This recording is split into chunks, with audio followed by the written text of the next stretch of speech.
Welcome to Leadership is Dead, the podcast where we rethink leadership for a post-COVID world. Each week, our hosts, Liam Williams and Ava Brown, dive into the latest ideas and writings from leadership expert Dr. Neal McIntyre. Join us as we explore practical strategies through engaging conversations that will help you become a better leader. Ready? Here's Liam and Ava. Ever feel like your team is just kind of stuck going through the motions? Oh, yeah. Like just kind of phoning it in? Yeah. What if there was a way to like really elevate your team? Right. Just by shifting your focus. Yeah. And we're not talking about some crazy expensive Right. initiative or team building retreat. No. We're talking about some really simple, practical strategies. Exactly. And that's why this LinkedIn article Yeah. by Dr. Neal McIntyre called 3 Simple Ways to Elevate Your Team really resonated with me. Yeah. Because it really is about changing your mindset to see a huge impact in your team. It's so easy to get caught up in like the daily grind. Right. Hitting those targets, deadlines, all that. Yes. That we forget about the most important part of it all. Yes. The people. The people. That's it. And I think that's where Dr. McIntyre's core message really comes in. Absolutely. Which is moving beyond just the goals. Right. And the numbers. Yes. And really putting the spotlight on the individuals on the team. And he argues, when you genuinely value your team, when you genuinely value the people that you work with, Yeah. it creates a ripple effect impacting everything. Totally. From morale to productivity to just the overall... A vibe. The vibe. There The you go. energy. So how do we actually do that? How do we move beyond just like the generic good job email? Exactly. Because I think we've all been there, right? Yeah. Where you fire off a quick email. Yep. Good job, team. Yeah. But does that really land? Doesn't really resonate, does it? It doesn't have that same impact. No. And Dr. McIntyre's first strategy, value others beyond their role, Yes. really speaks to this. And it's about ditching that one-size-fits-all approach. You got to ditch it. Ditch it. One size fits all does not work. And truly seeing the unique strengths that each person brings to the table. Because we all have them, right? Yes. And he uses this great example Yes. of going beyond just saying good job and instead pointing out specific achievements. The specific. I love that he says that. Be specific. Like, think about it. Wouldn't you be more motivated if your boss, instead of just being like, good job on that report. Right. If they said, hey, you know that analysis you did on page 4? Yes. That was incredible. Like the way you connected those dots, I never would have thought of that. Right. And you can tell that they read it. They actually like looked at it. They put in the effort to see what you did. And it's like, okay, they see me. Exactly. They get me. That's powerful. It's like that difference between getting a generic store-bought birthday card Oh, yeah. versus like a handwritten note. Huge difference. One feels very impersonal, whereas the other one, you're like, okay, they took the time. They thought about me. They thought about me. And that's what fosters a sense of belonging. And it motivates people to do their best work. Absolutely. And I think going back to the heart of Dr. McIntyre's article, it's about recognizing their humanity, recognizing that they are a person with their own unique talents and potential to achieve great things. Oh, I love that. Yeah. So I want you to think about, if you're listening to this right now, how are you currently showing appreciation to your team? Are you just kind of checking a box? Right. Or are you taking the time to really acknowledge those unique contributions in a way that resonates? Right. How are you making them feel seen? Yes. How are you making them feel heard? And remember, recognition is most powerful when it is specific and personal. 100%. So ditch the generic praise. Please. And really acknowledge those unique strengths that your team members are bringing to the table. Yeah, because when you have that foundation of valuing individual contributions, Yes. it just sets the stage for everything else. It creates that foundation of trust. So with that foundation of valuing those individual contributions, let's move on to another crucial element, which is believing in your team's abilities. Yes, this is a big one. And Dr. McIntyre's second strategy really hit home for me.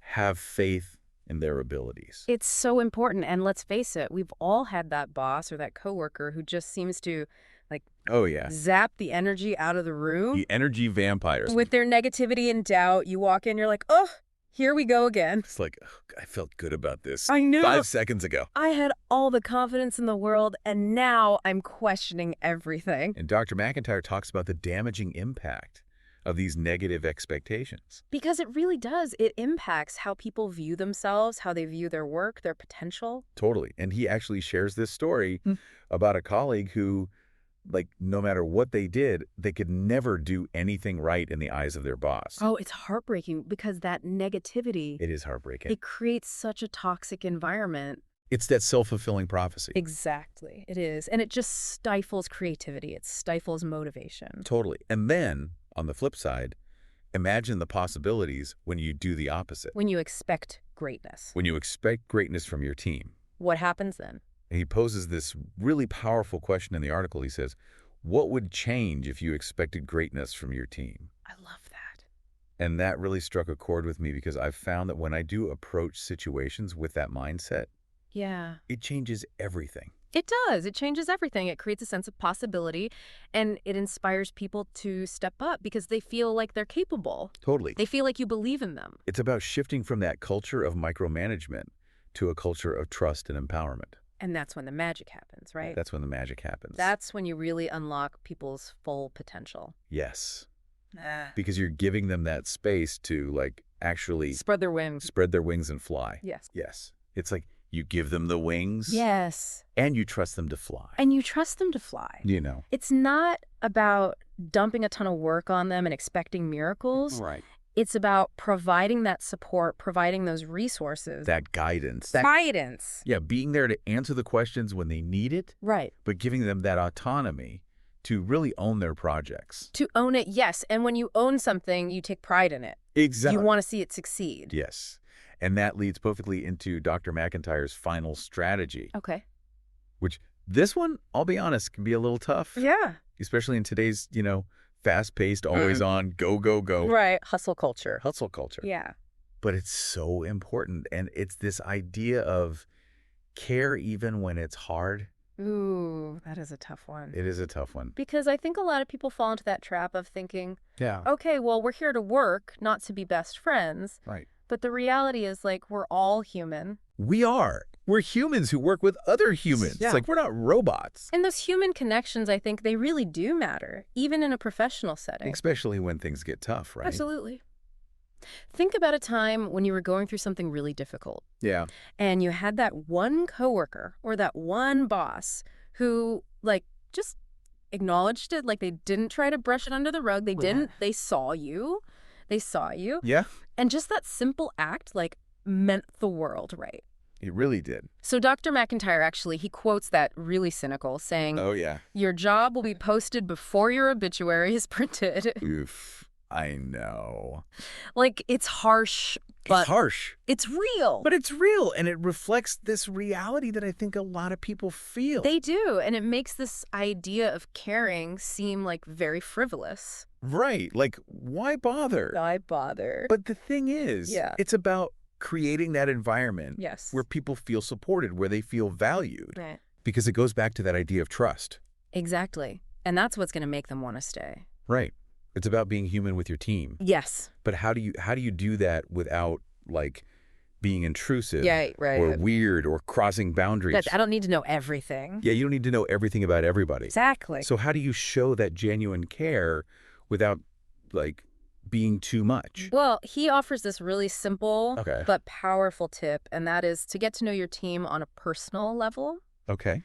And this doesn't have to be anything grand Like, or time-consuming. it's not like you have to, like, take them all out to dinner every week. No.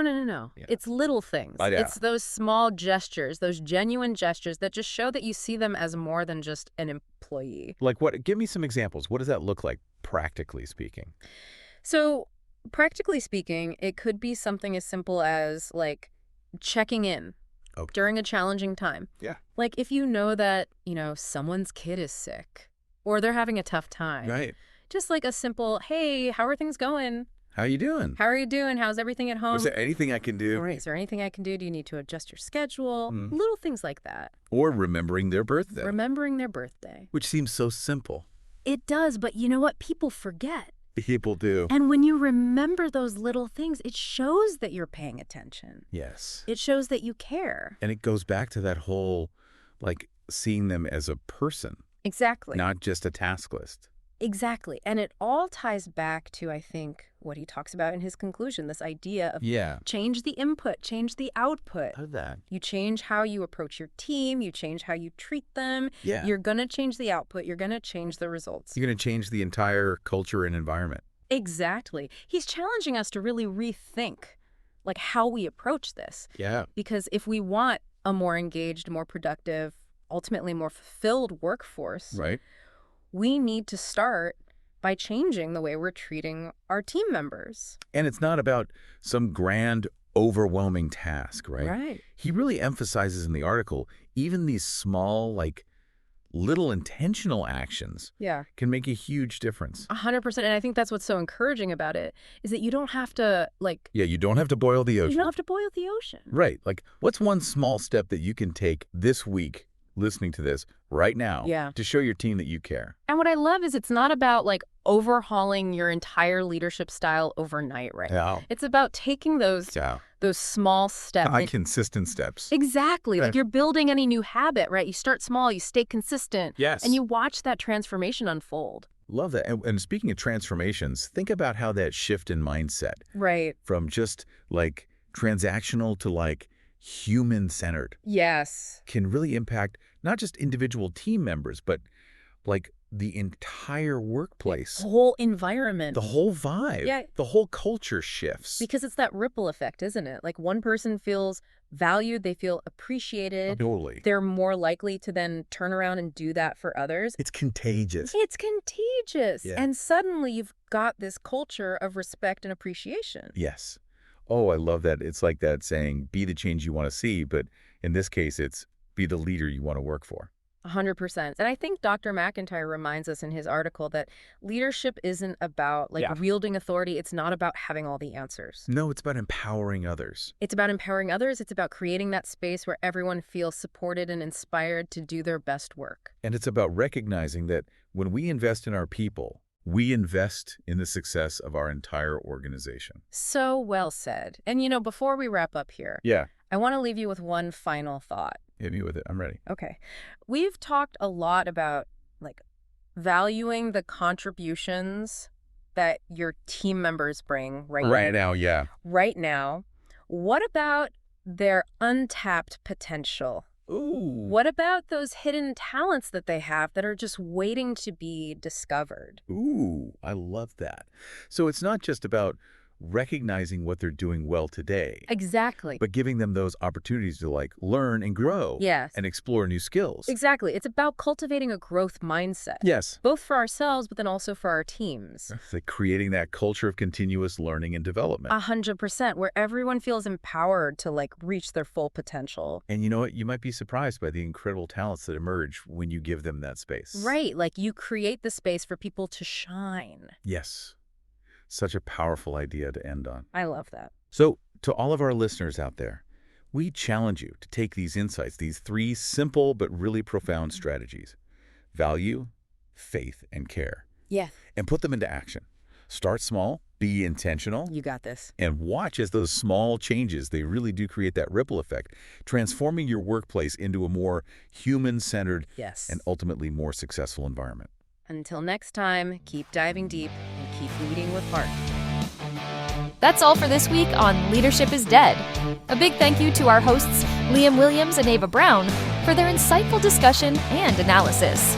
And of course, a special thanks to Dr. Neal McIntyre, whose writings and thought leadership have provided the foundation for this podcast. If you're looking for more information on leadership strategies for a post-COVID world, be sure to visit Dr. McIntyre's website at nealmcintyreconsulting.com. You can also connect with him on LinkedIn by searching for Dr. Neal McIntyre. Remember, leadership is evolving, and it's time to embrace new approaches. Subscribe to Leadership is Dead wherever you get your podcasts, and join us next week for another enlightening discussion. Until then, lead with purpose.